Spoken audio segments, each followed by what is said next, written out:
Fulham against Manchester United, and I think the story here is simple. Manchester United have brought in a new manager, Ruben Amorim, and it feels like nothing has changed. He last week himself said this is the worst Manchester United team that he's seen. Why has he said that?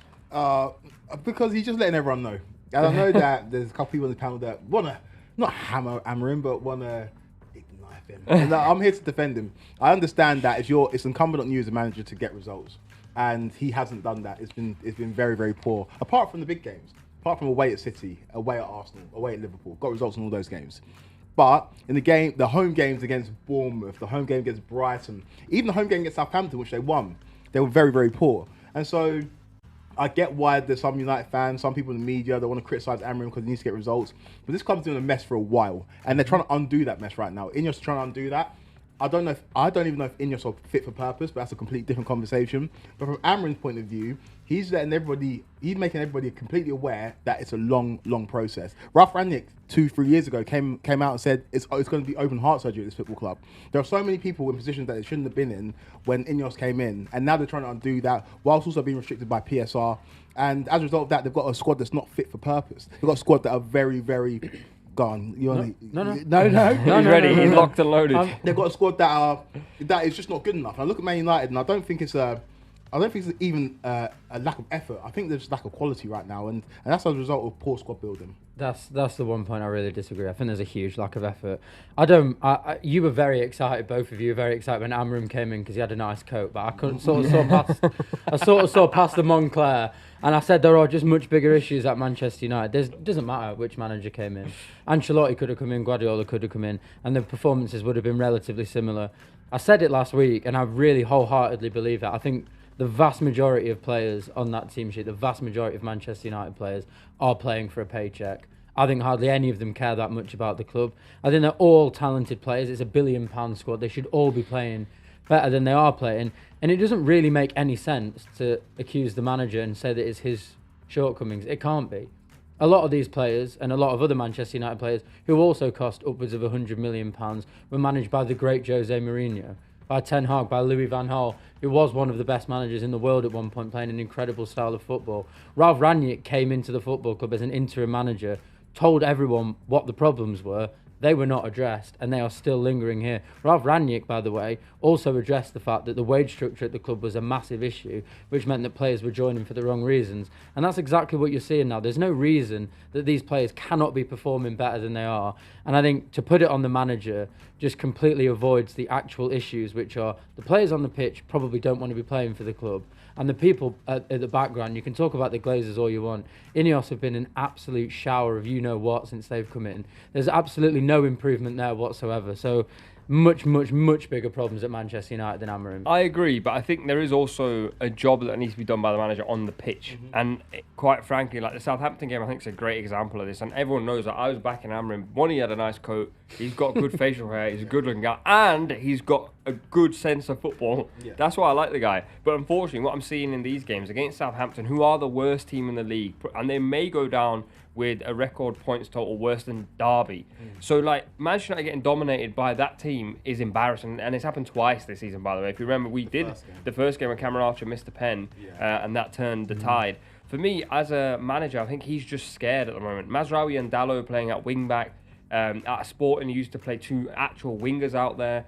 I think he's at this point where he's going, I don't want to concede goals, but I also don't really want to try to go gung-ho and score goals. This halfway house business, I think as a top manager, has to stop. Yeah, no, I agree. It's incumbent on managers to get results, and he's not got results. I just look at this Manchester United team, and it's just a mess. And one thing that he does need to do is become a little bit more adaptable. Of course, managers have philosophies that they are entrenched in. They want to communicate to the players, and if they deter from that, then it kind of dilutes their message. But when I think back to when Klopp came into Liverpool in 2015, obviously the idea of rock and roll football, but with the personnel we had at the club, he couldn't play the football he wanted, so he adapted. And in that first season, he managed those players to get to a League Cup final, to get to a Europa League final.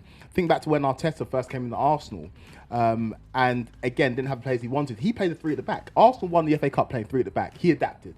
and he used players at his disposal, like an Aubameyang, to win a trophy. I feel like he's not making best use of the players he has at his disposal. We know that he doesn't play Mazraoui right wing back. We know he doesn't want to play Dalot at left wing back. But it does get to a point where you have to figure it out. And the fact that he hasn't figured it out is a little bit worrying because the noise is starting to build. And I don't think by any stretch of your imagination that Man United will part ways with Ruben Amorim. But there's only so long that Manchester United, the institution that is Manchester United, can sit in the bottom half of the Premier League table past halfway through the season. It's unacceptable. And just seeing it visually on the league table, it just doesn't... It looks wrong. It looks wrong. Yeah. And I know that they were poor last season under Erik ten Hag, but Paul was finishing 8th. Man United are about 10 points off 8th this season, which just tells you how bad they've been. They were poor under Ten Hag, but he did win the League Cup in his first season and finished 3rd. He did win the FA Cup in his second season. They were poor under Louis van Gaal. They won an FA Cup. They were poor under Jose Mourinho. They won a League Cup and they won the Europa League. So Man United can be poor, but they still do need to see results. And unfortunately for Amorim, he's not getting results on a consistent basis against teams that Man United should be beating. And then in this game against Fulham, they're clearly the underdogs. Fulham are clearly the favourites. And that shouldn't be the case for a Manchester United side. Also, the one thing that goes in their favour against Fulham is Fulham have won just one of their last 18 Premier League games against United. It's one of these fixtures that every single time you sit in and watch it, you'll go, Fulham are dominating, and they'll concede a random goal. And it's quite telling that Bruno Fernandes has scored 3 in the last 5 against Fulham, and I think he even assisted the Maguire goal in the loss. I think when Bruno Fernandes being this erratic character as the guy who's dragging you out against Fulham, it's probably quite telling as to how you're playing in these games. But we also sat here before and said that if you want to move forward as a football club, Bruno Fernandes can't be the fulcrum at your club.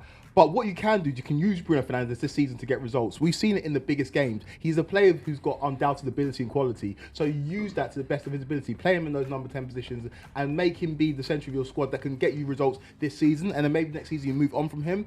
But you touched on it. Man United earlier on in this season against Fulham got lucky, got that last minute or late Xerxes goal. They're a team that just can't get results consistently. It doesn't matter what manager it is. But what you're talking about is you're saying that the solution for Amorim is to adjust his style of play to fit the players that are there. Yeah. But that's not how success has ever been built at a football club. That's not how you change the philosophy.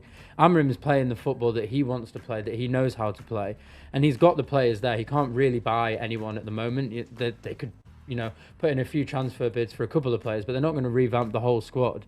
So he is playing his style of football and hoping that the certain players there, who will probably all cost above 50 million quid, by the way, can actually adapt to his style of play.